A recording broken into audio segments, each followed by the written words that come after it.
des nouveaux séminaires orientés vers autre chose que ce qu'on fait habituellement, c'est-à-dire l'initiation à l'hypnose médicale, perfectionnement, et puis après beaucoup d'hypnoanalgésie, c'est normal dans notre profession.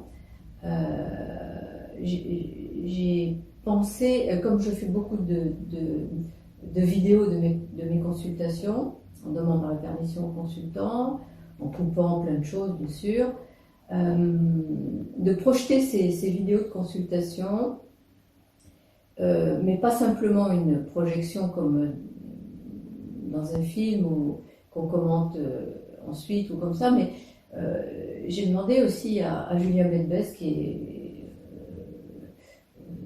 psychiatre et qui fait beaucoup d'enseignements, en particulier sur la narrative qu'il a bien structurée, un peu personnalisée peut-être, de Michael White, hein, de commenter les vidéos que je présente.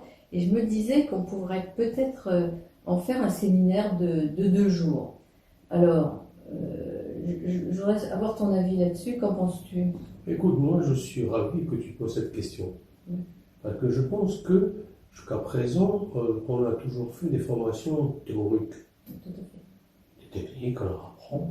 Et les gens qui viennent nous voir ensuite, ils ont la technique, mais ils n'ont pas une approche, ils ne sortent pas de la technique. C'est-à-dire. Et justement, l'intérêt de ces vidéos, commentées par Julien en plus, je pense, moi je suis entièrement favorable. Ce qui m'intéresse là-dedans, dans ces vidéos, c'est pourquoi toi, thérapeute, tu as intervenu d'une certaine manière, dans certains cas. Parce que c'est ça qui va permettre aux gens qui n'ont jamais eu, qui n'ont pas eu de format, qui n'ont pas eu encore de patient. Je crois que c'est important, c'est ça. C'est le plus important. Je pense que Julien, comme toi, comme moi j'ai 40 ans d'hypnose, donc j'ai du monde, j'en ai vu. Et j'ai complètement modifié ma technique grâce à mes patients. Et je crois que ce qui est intéressant maintenant, dans ce que tu proposes justement, c'est j'allais montrer, c'est un mauvais mot ce que je veux dire, la vraie hypnose. Cette approche différente, je suis moi-même plus psychanalyste, donc j'ai encore plus sensibilisé à cette approche qui est différente.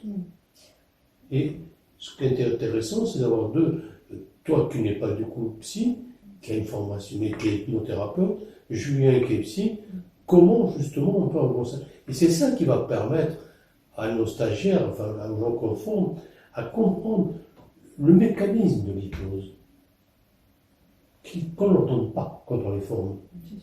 C'est compliqué d'expliquer, même ne serait-ce qu'une définition. C'est un ressenti. Je veux dire, définition d'hypnose, c'est déjà compliqué. Je me suis appuyée pour faire cette proposition sur un film qu'on passe beaucoup lors des séminaires qu'on propose aux soignants, sur le petit bout de film de Milton Erickson qui dit, j'ai fini par apprendre par cœur à force de passer, qui dit faites selon ce que vous ressentez, ne faites pas ce que je fais parce que ce sera voué à l'échec si vous m'imitez. Voilà. Il a raison, le champion d'accord. Ouais. Et ça m'a beaucoup marqué. Mais justement, l'intérêt, alors je reviens à ce que tu proposes, c'est quand même que tu vas proposer quelque chose et Julien va intervenir un petit peu. Alors, on a eu une discussion sur la supervision. Ce n'est pas une supervision. Surtout pas. C'est qu'est-ce qui se passe là, qu'est-ce que tu ressens. Et les autres vont aussi, les gens qui vont voir ton film, vont aussi ressentir quelque chose. Et l'intervention de Julien va leur permettre aussi, eux, de comprendre ce qui se passe en eux. Et puis ce qui se passe aussi dans le processus qui existe quand il naît du verbe de naître, entre le thérapeute et le patient, c'est-à-dire la relation.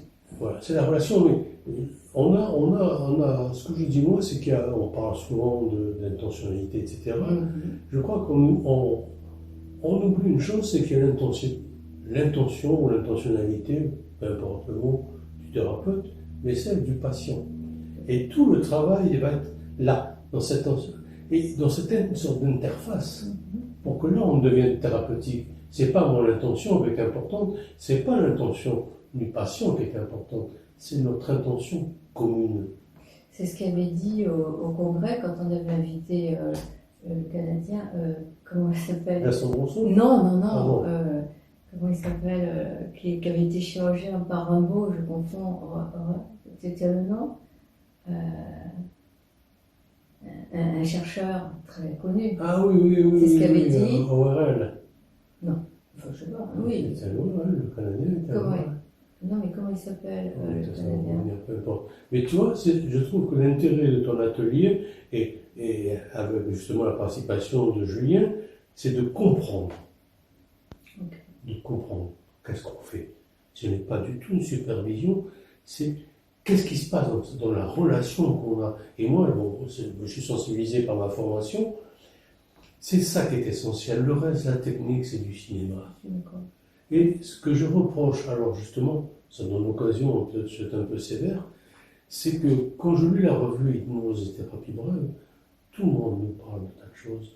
Mais on a l'impression qu'on est dans une sorte de pensée magique. Or, ça n'a rien à voir avec la pensée magique. Et je suis ravi que justement tu travailles avec Julien que je respecte, et toi, que je connais depuis très longtemps, et ça va apporter quelque chose. Ça ne sera pas une pensée magique, ça ne sera pas des conseils. Tu vois ce que je veux dire? Là, la dernière revue que j'ai lue, j'étais franchement complètement horrifié. Je ne sais pas si on peut dire ça, parce qu'on est obligé. On est obligé, quand on a une revue ou quand on fait des articles, on est obligé d'être un peu théoricien. On est obligé de passer par là. C'est comme à l'école, Milton Erickson le dit, avec les apprentissages précoces, c'est mal traduit. On est obligé d'apprendre des choses un peu bizarres pour ensuite pouvoir les adapter. On ne peut pas partir sur quelque chose sans avoir un petit peu de théorie. La théorie est essentielle, on a besoin. Ce que je veux dire, c'est que ce qui manque, c'est le ressenti. Dans nos formations, dans toutes les formations, on ne met pas suffisamment l'accent sur le ressenti du thérapeute et du patient. Et sans ça, on ne peut pas avancer.